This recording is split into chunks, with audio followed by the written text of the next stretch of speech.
Hey everybody, welcome back to the channel. Today we're going to be dividing up a Heliamphora where the moss has outgrown it and there's a lot of little babies in here that are getting covered. So we're going to split it up into a couple pots and see what we can do with it. So stay tuned.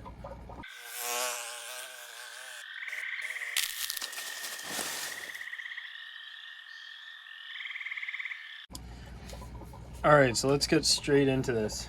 You're going to need a potting mix. I use 1 part orchid bark, 1 part perlite, and 1 part peat moss. So it's a nice airy mix. It doesn't clump or anything. They really like good drainage, but they also like to stay damp. So you want it like that, and then they do like a top dressing of sphagnum moss. I'm probably going to use dried sphagnum moss in the next one because the moss just grows way too quick and you're constantly trimming it. So you need that. You also need some pots. The divisions probably aren't going to be too big, so I'm just going to use little 2.5-inch square pots because they fit best in the 10-20 trays. The other thing you're going to need is an X-Acto knife just in case you have to cut anything, and we're going to have some clippers as well just in case. So let's get started here. I'm going to start by pulling away all this moss. Let's get this out of the pot. Squeeze it a little bit, pull it out, and we'll start by taking all this off and then we'll take a look. Alright, so it's getting closer here. Started taking off these dead pictures. We don't need them, so you might as well get them out of the way so we can see better. Like that. And now, just going to see what comes apart. Let's see here. This little guy's probably not going to grow. He's a little too small, but we're going to plant it anyway, see what happens. See if this guy is going to come off here. Just like that. That should produce some roots there. There's still a little bit on the end. So it should be okay, but we're going to find out. It's worked in the past, so hopefully it works again. Same with this pitcher. Came off right at the base, so we'll plant that and hope it roots. Let's get way in here. That one's come off too.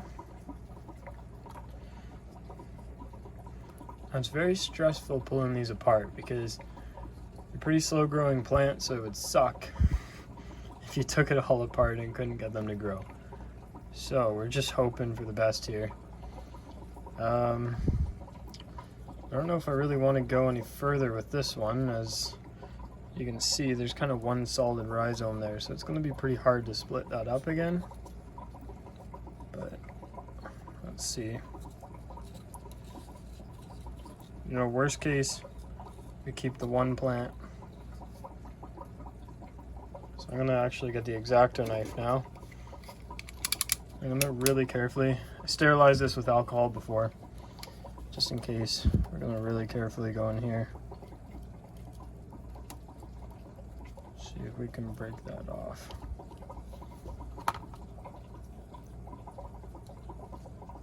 Okay, came off with a little bit, so fingers crossed it grows.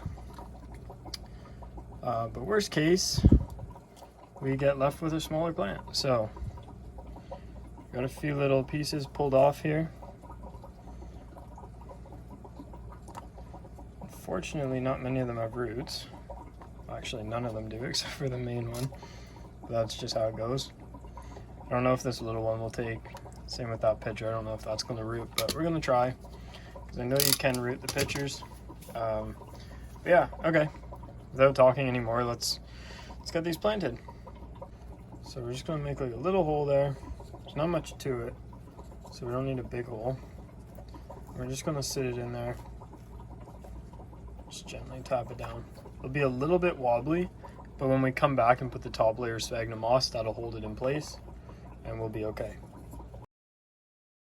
Now when you're doing plants from cuttings like these, or divisions, you're really stressing the plant out, so you're going to have to keep it in more optimal conditions than they can normally handle. And what I mean by that, in this case, you're gonna need higher humidity and just more clean conditions. You don't want them to get mold on them or anything like that. All right, let's get some moss and we'll do a top dressing. Got some sphagnum moss here. It's all hydrated. So now I'm gonna carefully go around and put a top dressing on each of these plants here. Now this will hold them in place, and it'll also keep the humidity up around the crown without keeping it so wet that it'll rot. And that's exactly what you want. You want it to be humid, but you don't want it to rot. So I'm gonna do this and hope for the best here. I'll just toss these in here. Hopefully they'll work. It's hard to know. These guys are really tiny, so may not. But it does have a growth, or not a growth point, part of the rhizome on there, so it may. Just have to hope we get lucky. Okay. So there's one down. Now let's do the rest.